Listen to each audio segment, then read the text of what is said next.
बिहार के सीमांचल के लिए बड़ी खबर है। किशनगंज जलालगढ़ नई रेल लाइन को अब विशेष रेल परियोजना का दर्जा मिल गया है। 51.632 किलोमीटर लंबी यह रेल लाइन बिहार और पश्चिम बंगाल को जोड़ेगी। आखिर इस विशेष दर्जे का क्या महत्व है और अब यह परियोजना आगे किस तरीके से आगे बढ़ने वाली है, इस परियोजना का इतना महत्व क्यों है और यह विशेष रेल परियोजना दर्जा कहलाता क्या है, आज के सेशन में हम इसी पर विस्तार से चर्चा करेंगे। आगे बढ़ने से पहले आपके लिए महत्वपूर्ण सूचना है।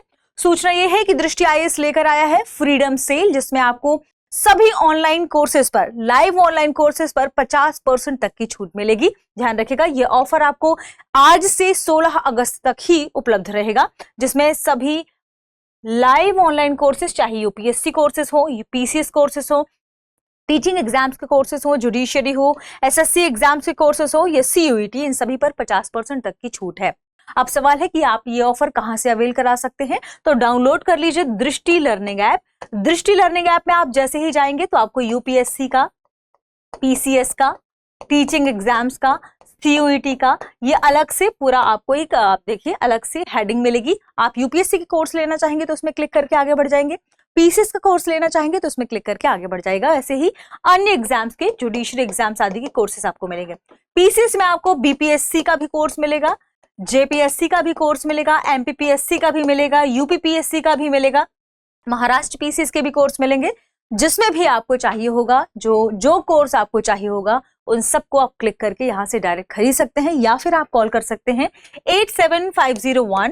87501 पर और हमारी टीम से इसके बारे में पूरी जानकारी प्राप्त कर सकते हैं। क्योंकि बहुत से बच्चों ने मुझे कमेंट किया था कि मैम हमें कोर्स चाहिए है, कब हम कम फीस में प्राप्त कर सकते हैं, तो ये आपके लिए सबसे बेस्ट मौका है। ठीक है, अब आगे बढ़ते हैं हमारी खबर की तरफ, जो कि संबंधित है किससे, किशनगंज जलालगढ़ नई रेल परियोजना से, जिसे हाल ही में विशेष रेल परियोजना का दर्जा मिला है।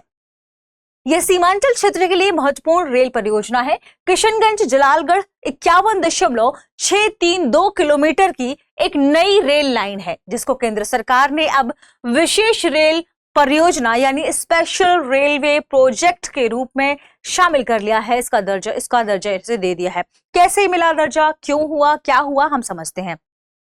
दरअसल इससे पहले 2008-9 में खूब चर्चा में रहा है, ठीक है, और उस समय इसकी लागत लगभग 360 करोड़ 390 करोड़ ऐसे बताई जाती थी। अभी कहा जा रहा है कि अब इस परियोजना की लागत 1800 प्लस करोड़ रुपए की हो गई है और केंद्र सरकार ने इसे विशेष रेल परियोजना के रूप में शामिल कर दिया है। परियोजना की अधिसूचना 28 जुलाई 2026 को जारी हुई।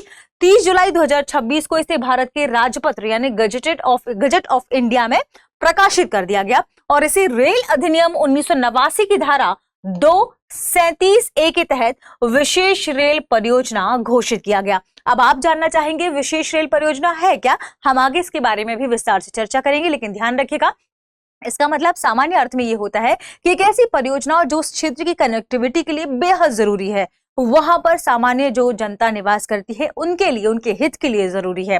ठीक है, परियोजना का आधिकारिक नाम रखा गया है किशनगंज जलालगढ़ न्यू लाइन, जो 51.632 किलोमीटर लंबी होगी। अब ध्यान रखिएगा ये कहां से कहां कनेक्टिविटी प्रदान करेगी, तो इसे हम बिहार के मैप में देखते हैं। ये है किशनगंज, ठीक है, और किशनगंज से कनेक्टेड है क्या, पश्चिम बंगाल, ठीक है, एक अलग स्टेट। तो किशनगंज से हमारी पश्चिम बंगाल के नजदीक कनेक्टिविटी बेहतर हो जाएगी। और ये कहां से कनेक्ट हो रहा है, ये कनेक्ट हो रहा है पूर्णिया के जलालगढ़ से।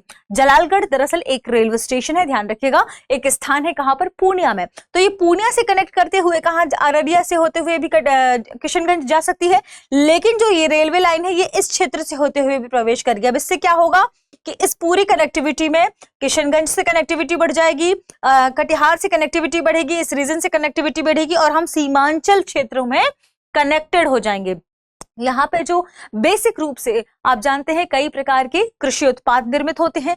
अगर यहाँ रेलवे ट्रैक ये चलने लगा और इस परियोजना को विशेष दर्जे के रूप में शामिल करते हुए जल्दी खत्म कर दिया गया, तो कहीं ना कहीं ये कृषि उत्पादों को नया मार्केट मिलेगा और उसे बाहर भी इन कृषि उत्पादों को बेचा जा सकेगा, किसानों की आय बढ़ेगी। कनेक्टिविटी बढ़ने से यहाँ के स्टूडेंट अच्छे कॉलेज और स्कूल में जाकर दाखिला ले सकते हैं, क्योंकि उनके लिए भी आना जाना अब सुगम हो जाएगा। ना केवल यह बल्कि नौकरी के भी कई अवसर यहाँ सुनिश्चित हो जाएंगे। ठीक है, तो आइए हम इसे समझते हैं आगे, और आगे क्या होगा ये भी जानते हैं। राजपत्र में अधिसूचना प्रकाशित होना, यानी देखिए इसका मतलब ये नहीं है कि काम पूरा हो गया है। राजपत्र में अगर अधिसूचना प्रकाशित हो गई है, इसका मतलब कि अब इस पर आगे काम जल्दी से जल्दी पूरा होगा। तो काम पूरा होने का मतलब नहीं है, बल्कि यह परियोजना को आगे बढ़ाने के लिए महत्वपूर्ण कानूनी और प्रशासनिक आधार देता है। इससे क्या होगा, अब यह परियोजना, एक तो इसे कानूनी आधार मिल गया, प्रशासनिक आधार मिल गया, अब इस परियोजना को आगे और बढ़ाया जा सकता है। अब मुख्य रूप से इस परियोजना को लेकर भूमि का सर्वे किया जाएगा, और भूमि का एक विस्तृत सर्वे होगा। यानी ये नहीं कि केवल देख लिया जाएगा कि यहां से ट्रैक बनेगा, जाकर ग्राउंड लेवल पर रियलिटी चेक की जाएगी, कहां से ट्रैक बनाया जाएगा, उसे लेकर कितनी भूमि अधिग्रहित की जाएगी, किन लोगों की भूमि वहां पर आएगी रेलवे ट्रैक के निर्माण में, उनको मुआवजा दिया जाएगा, ये सब शामिल हो जाता है। तो अब भूमि का विस्तृत सर्वे होगा, पता चलेगा कि रेल लाइन किन गांवों, मौजों और पंचायतों से होकर गुजरेगी। इसके अलावा जो आवश्यक भूमि है, आवश्यक भूमि के भू अर्जन की प्रक्रिया होगी, उन लोगों से वो भूमि खरीदी जाएगी जिसे भू अर्जन कहा जाएगा, और प्रभावित रैयतों यानी किसानों को उसका मुआवजा भी दिया जाएगा। इसके बाद वास्तविक रेल ट्रैक का निर्माण शुरू किया जाएगा। अब ये सीमांचल के लिए क्यों जरूरी है परियोजना, क्योंकि यह लाइन किशनगंज और जलालगढ़ को जोड़ेगी और बिहार के सीमांचल क्षेत्र को पश्चिम बंगाल तथा आगे पूर्वोत्तर भारत से बेहतर रेल संपर्क देने में मदद करेगी। क्योंकि हमने मैप में देखा कि ये कनेक्टिविटी पश्चिम बंगाल के नजदीक है, तो पश्चिम बंगाल से कनेक्टिविटी हो जाएगी बिहार की, और फिर यहाँ बिहार के पूर्वोत्तर राज्य है, माफ कीजिएगा, भारत के पूर्वोत्तर राज्य है, तो हमारी बिहार से पूर्वोत्तर राज्यों में भी कनेक्टिविटी बेहतर होगी, है ना। ये तो आपने समझा। अब सवाल है कि विशेष रेल परियोजना यानी स्पेशल रेलवे प्रोजेक्ट कहलाता क्या है। यह एक ऐसी, देखिए, अगर किसी को विशेष रेल परियोजना का दर्जा मिला है, किसी रेल परियोजना को, इसका मतलब है कि एक ऐसी रेल परियोजना है ये जिसे केंद्र सरकार राष्ट्रीय बुनियादी ढांचे और सार्वजनिक उद्देश्य के लिए विशेष रूप से अधिसूचित करती है। यानी वो नेशनल लेवल पर जो बुनियादी ढांचा है, हमारा इंफ्रास्ट्रक्चर है, उसके विकास को अधिसूचित करता है, और वह ये भी बताता है कि पब्लिक के लिए बहुत जरूरी है, ये सार्वजनिक जनता के लिए बहुत जरूरी है, तो सार्वजनिक उद्देश्य के लिए इसे विशेष रूप से अधिसूचित किया जाता है। यह रेल अधिनियम 1989 की धारा 2-37A में इसकी परिभाषा इस रूप में दी गई है। साधारण रेल परियोजना की तुलना में ऐसी परियोजना को विशेष कानूनी प्रक्रिया के तहत आगे बढ़ाया जा सकता है।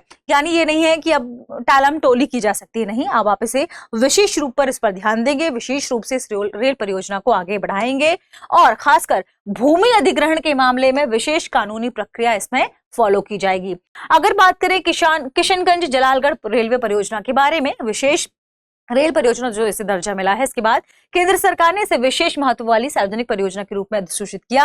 अब आवश्यक जमीन के अधिग्रहण के लिए रेल अधिनियम 1989 के चैप्टर 4A की प्रक्रिया लागू हो सकती है। धारा 20A के तहत केंद्र सरकार विशेष रेल परियोजना के लिए जमीन अधिग्रहण की मंशा की अधिसूचना भी जारी कर सकता है। कौन? केंद्र सरकार, ध्यान रखिएगा। और जमीन मालिकों को आपत्ति दर्ज कराने और मुआवजा की कानूनी प्रक्रिया भी यहां निर्धारित होगी। ठीक है, तो ध्यान रखिएगा क्या है ये, क्यों इंपॉर्टेंट है, ये हमने समझा। अब आगे बढ़ते हैं, खबर को की ओर लौटते हैं, प्रश्न देखते हैं। किशनगंज जलालगढ़ नई रेल लाइन की लंबाई कितनी है? 41.632 किलोमीटर, 51.632 किलोमीटर, 61.632 किलोमीटर या 71.632 किलोमीटर। आपको ये ध्यान रखना है कि जो संशोधित लागत है वो 1860 लगभग करोड़ रुपए बताई जा रही है इस पूरी रेल परियोजना की। तो देखते हैं विशेष रेल दर्जा परियोजना मिलने के बाद यह परियोजना कितनी तेजी से आगे बढ़ती है। मिलते हैं अगले एपिसोड में, शुक्रिया। अब एग्जाम की तैयारी को और बेहतर करने के लिए हमारे चैनल को लाइक, शेयर और सब्सक्राइब करना ना भूलें।